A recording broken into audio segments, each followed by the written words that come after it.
Stories of his brazen acts spread throughout the city, adding to his growing legend. In 1984, he killed a man in front of the police, justifying it as self-defense. In the streets and in the belly of the beast, Wayne Perry is known as the Michael Jordan of the murder game. Seth Ferranti here, your guide through the dark corners of the criminal underworld. As an outlaw filmmaker, author, and journalist, I've delved deep into the minds of gangsters, drug lords, and prison gangs.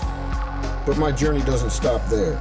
Let me take you on a thrilling ride as we explore the hidden stories and untold truths that lurk behind the prison walls.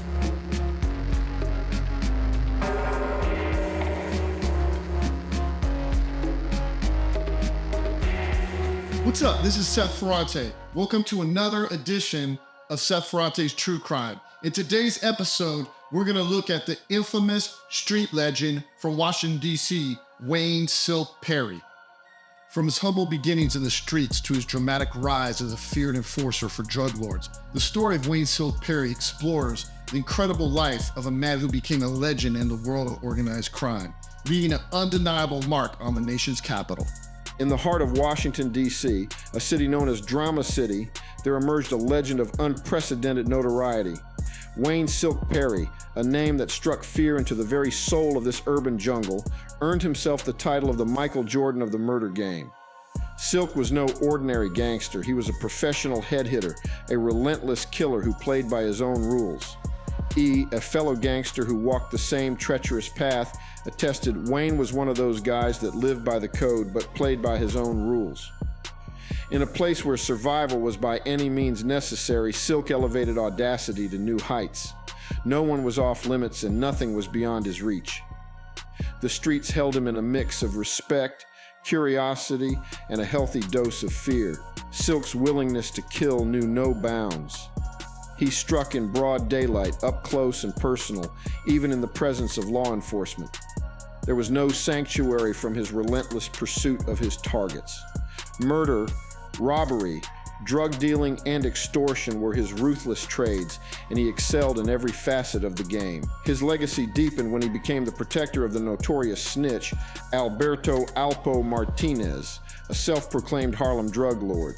As an enforcer for the Martinez organization, Silk was the guardian and executioner for Alpo, standing steadfast even when betrayal threatened to consume him. He epitomized the street code, a warrior and hustler who embraced death before dishonor.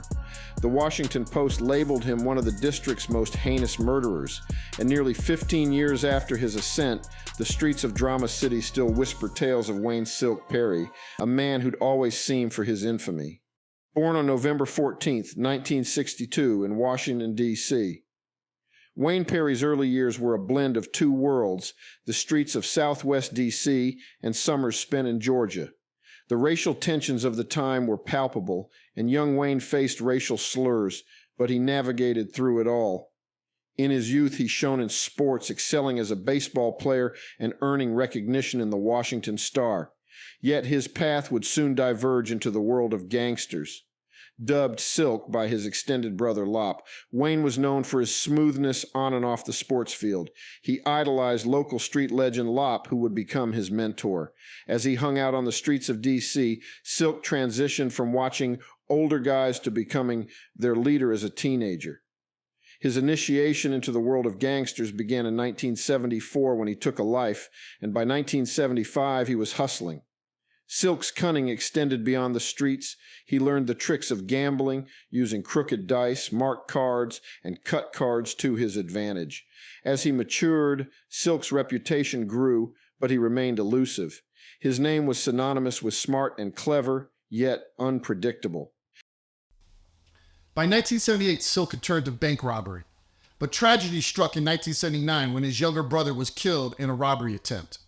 Balancing his life between sports, school, and the streets, Silk's descent into criminality was inevitable. Silk's reputation for fearlessness and trigger happiness earned him respect among older gangsters. He was known as a man who would shoot anyone, including the police. His playful side was reserved for close friends, while others glimpsed his deadly seriousness. Stories of his brazen acts spread throughout the city, adding to his growing legend. In 1984, he killed a man in front of the police, justifying it as self-defense. He was incarcerated at Youth Center 1, where he further established his presence. Meanwhile, the crack epidemic engulfed D.C., earning the city the grim title of the murder capital. Amid this chaos, Wayne "Silk" Perry's legend continued to rise. Silk, fresh out of Lorton's Youth Center 1 in 1988, returned to a city teeming with chaos. He had a newfound perspective, having immersed himself in reading during his time behind bars. Silk devised a game plan, aligning himself with well-known figures in the city. His association with these figures drew attention to him, and he moved within vicious circles where his name became synonymous with action. Whether he did it or not, Silk was often linked to significant events on the streets. The hood became a perilous place when Silk was around, as he had a reputation for making examples of those who crossed him. He embraced the lifestyle, hustling, robbing, gunplay, extortion, and played his role to perfection.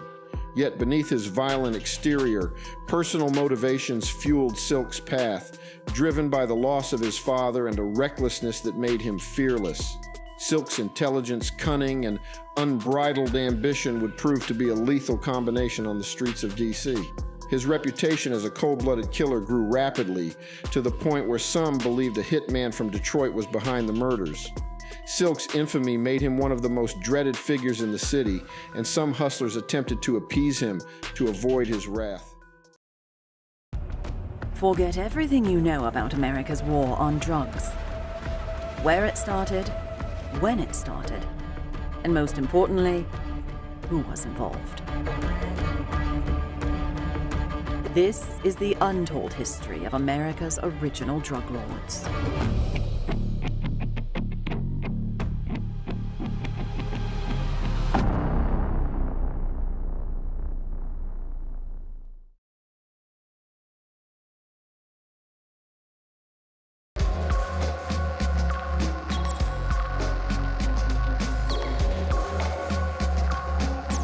Even prominent drug kingpin Rayful Edmonds attempted to gain Silk's favor, offering him a share of his illicit profits. However, Silk declined, determined to carve his own path. His game plan was well constructed, and he was ruthless in executing it. People hesitated to flaunt their wealth, as they didn't want Silk to think they were prospering. Weak individuals were not allowed to possess anything valuable, as Silk's philosophy was clear. Only men with integrity and heart deserved respect. Silk played mind games adeptly and used fear to maintain control. He was known for his unpredictability, always keeping people off balance. His reputation alone was often enough to deter investigations and court cases against him. The mere possibility of what Wayne could do was enough to intimidate. He manipulated situations to extract money from his targets, even lawyers and Italians in Georgetown. His reputation was bolstered by sporadic bursts of violence that seemed to strike without warning. Silk's actions often seemed driven by his desire to maintain dominance, and his reputation as the most feared man in D.C. remained unchallenged. Another hustler from Harlem named Alpo was establishing a cocaine pipeline from New York to D.C. Alpo had the connections, but soon discovered that D.C. locals didn't respect out-of-town hustlers, and he often fell victim to local gangsters. Alpo aimed to fill the void left by Rayful Edmonds' conviction and sought someone local with respect and influence to watch his back. This led to a fateful meeting between Silk and Alpo, orchestrated by a young man named Lil Pop. Initially, Silk had heard a false rumor that Alpo was plotting against him, but Lil Pop clarified the situation and they met. Silk got bailed out of jail by Lil Pop, thanks to Alpo's financial assistance. This led to a partnership where Silk provided security and intimidation, allowing Alpo to expand his cocaine operation rapidly. With Silk by his side, Alpo could navigate D.C. safely, but it was a double-edged sword. D.C. locals were wary of Alpo due to his association with Silk, but at the same time, Silk's presence deterred anyone from attempting to harm Alpo. Their partnership was lucrative and deadly, but it also bred jealousy and tension among D.C. hustlers who wanted to rob Alpo but were paralyzed by fear of Silk. Alpo's reputation and business grew exponentially, with Silk acting as his enforcer. However, the two powerful figures in the DC drug game were on a collision course, and only one would emerge victorious. Alpo's ruthless business sense and Silk's fearsome reputation created a formidable team. But the streets of Washington, D.C. were about to witness a deadly confrontation between two titans. In the unforgiving streets, there's a code. If you commit a crime, be prepared to face the consequences without snitching. If you can't do the time, then don't do the crime. Wayne Perry embodied this code. He kept people silent through threats, intimidation, and deadly force. However, Silk's unwavering loyalty to his so-called friend Alpo would lead to his undoing. Alpo, despite his reputation as a street-savvy hustler, proved to be a snake when the heat came down. He got arrested on various drug and murder charges, and the government was determined to make him pay. Facing the possibility of the death penalty or life in prison, Alpo cracked under the pressure. His lawyer advised him to cooperate with the government and provide information on Wayne Perry. Alpo, once seen as the less evil of the two, made a deal with the feds. He decided to betray Silk to save himself, becoming a snitch and entering the Witness Protection Program. The betrayal sent shockwaves through the drug game and the streets of Washington, D.C. Silk's unwavering loyalty to Alpo proved costly. If he had known Alpo would snitch, he might have taken matters into his own hands. Alpo's betrayal left a lasting stain on the drug trade in the city, and it was clear that if Silk had known the truth, things might have ended differently for Alpo and other snitches. The government employed a multi-pronged strategy to bring Wayne Perry to justice. First, they arrested him on murder charges, effectively putting him on ice. In December 1992, headlines declared Perry's arrest as a suspected hitman responsible for numerous drug gang executions, including the murder of Garrett Gary Terrell. Perry was charged with Terrell's death, who had allegedly planned to rob Alpo of a 100-kilogram cocaine shipment. While he was in custody, the government, armed with Alpo's cooperation, prepared a superseding federal indictment. In March 1993, the indictment was unsealed, charging Perry, Tyrone Price, and Michael Jackson with 9 homicides attributed to their violent drug gang from 1989 to 1991. The charges included murder in the furtherance of a continual criminal enterprise, conspiracy to distribute crack cocaine, racketeering conspiracy, first-degree murder, retaliating against a witness, kidnapping, and robbery. The prosecution aimed to use this case to establish a precedent in targeting specialized subsets of drug gangs focusing on hitmen. Perry was accused of being involved in 8 of the 9 alleged homicides, including the killing of 3 women cooperating with authorities investigating the Martinez organization.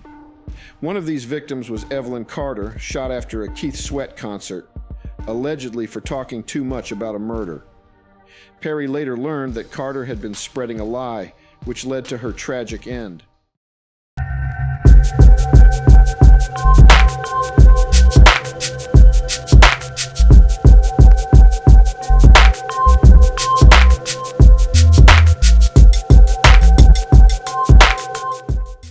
Forget everything you know about America's war on drugs.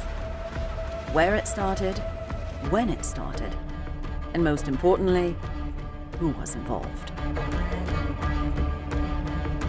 This is the untold history of America's original drug lords.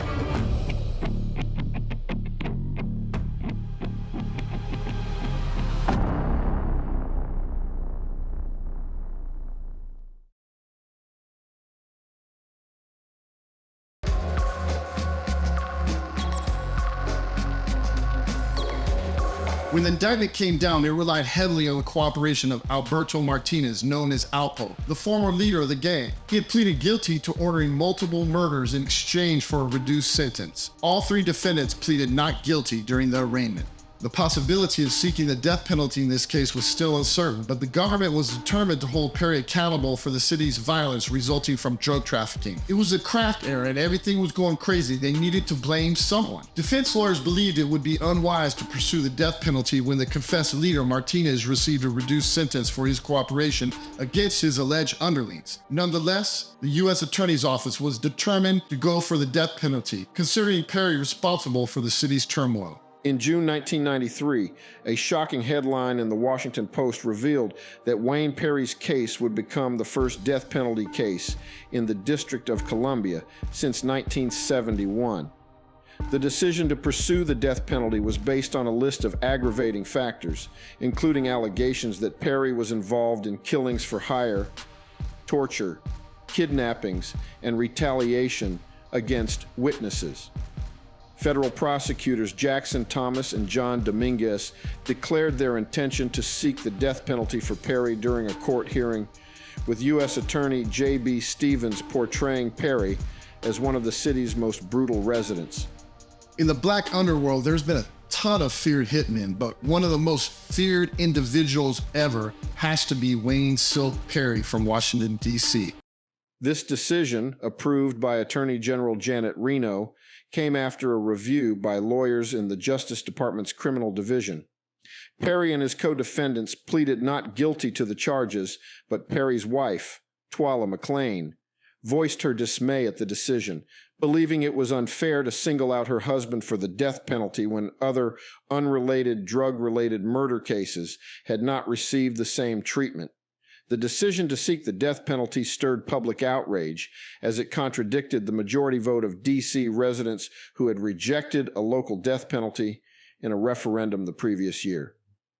Several district leaders, including D.C. council members and the mayor's spokesperson, expressed their concerns about the prosecutor's decision, highlighting that the voters had clearly rejected the death penalty. Despite legal challenges by Perry's defense team, U.S. District Judge Thomas Hogan upheld the decision, clearing the way for Perry to stand trial under federal law. The trial was set to become the first death penalty case in the city in over 2 decades. As the trial loomed, Perry, the street legend and most feared man in D.C., remained resolute. The courtroom battles and media frenzy continued for 6 more months, leading up to the historic trial that would determine Perry's fate. Amidst the anticipation of a trial and the looming death penalty, the dramatic saga surrounding Wayne Perry took an unexpected turn. On May 31, 1994, Perry surprised many by pleading guilty to 5 counts of murder and furthering a continuing criminal enterprise in U.S. District Court just days before his scheduled trial. This decision brought an end to the grandstanding and the death penalty threat. Judge Thomas Hogan immediately sentenced Perry to 5 consecutive life terms in prison without the possibility of parole. Perry's guilty plea included admissions to the murders of Domenico Benson, Evelyn Carter, Yolanda Burley, Alvetta Hopkins, and Garrett Terrell.